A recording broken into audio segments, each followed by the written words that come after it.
2024 nikamsikia Muliro anaongea, anasema ni marufuku watu kwenda mahakamani.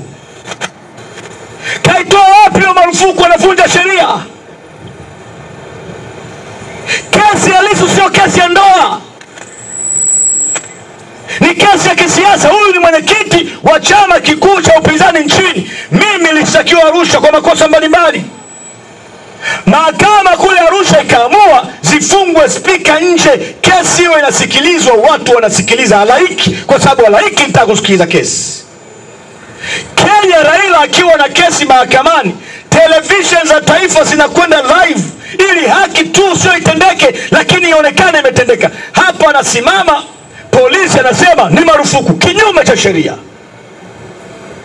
Wajua maana yake nini? Ukiona kesi ya Lissu, askari anaweza akavunja sheria hadharani akatangaza ni marufuku, wewe kuna siku hautahukumiwa mahakamani, utapelekwa kituo cha polisi, alafu utahukumiwa kwenda jela ukiwa kituo cha polisi. Na ndio sababu mahabusu nyingi nchi hii, mimi nimekaa mahabusu sana nchi, unaweza ukaenda mahabusu ukamkuta mtu ana siku 100 mpaka siku 300 kesi yake haija kusikizwa. Kuna watu wamekaa jela hapa miaka 5, 10, kesi hazijaisha. Hakuna anayejali. Ni kwa sababu wananchi mmeshindwa kuwajibika katika masuala ya msingi na haki. Jitoeni muhanga kwa sababu ya kupigania mabadiliko nchi, sio kwa wao wameshachelewa. Wao mabadiliko yako yatakiwa pigania baba yako. Babu yetu walifanya kazi moja ya kumkimbiza mkoloni. Na wapia kwa jina la Mwenyezi Mungu, kizazi hiki cha kwetu kingekuwa ndo kizazi kipo kipindi kile cha ukoloni, wakati uhuru unaanza kutafutwa, hichi kizazi chetu hichi kizazi cha Simba na Yanga hiki kizazi cha kufuatilia talaka za watu kwenye mitandao, za Diamond ametoa ngoma gani, nchi isingepata uhuru. Hawa machawa, unaona mwanaume mzima anajisifu mimi chawa mama. Unamuuliza hata mke wake atalala naye, anaona amelala na mwanaume kweli? Mwanaume sio kuwa na kifua kikubwa, mwanaume ni kuwa na moyo uliojaa haki na ushujaa katika kujali maisha ya wenzako. Kuna wanaume huko na six pack wamekaa ovyo tu, warembo tu hao, waoga. Na mama, kama mume wako ni wa aina hiyo, kuna watu wanasikilizia mkutano mbali hapa, pale nikienda mtendaji ataniona, pale nikiona nimemwona balozi ataniona. Ukiona una mume anaogopa kusimamia kweli na haki kwa sababu anamogopa mtendaji, una mume kampe dera.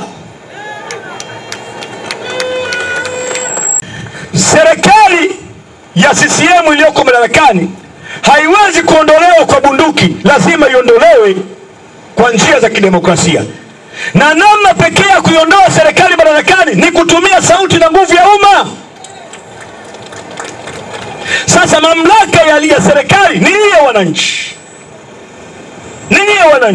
lakini nyie wananchi hamjui kama mna mamlaka ya serikali yenu. Sasa badala yake, kizazi ambacho kilipaswa kuwa na wajibu wa kupigania nchi, kizazi hicho kimegundua staili nyingine. Wanaume wote na vijana wote ukiangalia, wasomi na nini, wamekubali kuwa machawa. Mama anaopiga mwingi, mama amuoni. Sasa uchawa tari yake nini? Unapokuwa na nchi ambayo imeruhusu mifumo ya rushwa, unapokuwa na nchi ambayo imeruhusu mifumo ya haki kutokutendeka katika utumishi, unaua kitu kinaitwa innovations, ubunifu. Taifa hili liweze kwenda mbele, lazima kuna mianya ya rushwa ifungwe. Leo ukifunga mianya ya rushwa nchi, mtumishi wa umma ataandamana kudai mshahara. Kwa nini mtumishi wa umma aandamani kudai mishahara bora? Kwa sababu wana access ya rushwa katika kazi anayofanya. Ukiondoa hiyo mianya ya rushwa, huyu mfanyakazi ataanza kudai nyongeza mshahara, na siku akianza kudai nyongeza mshahara, fikra itaanza kupevuka.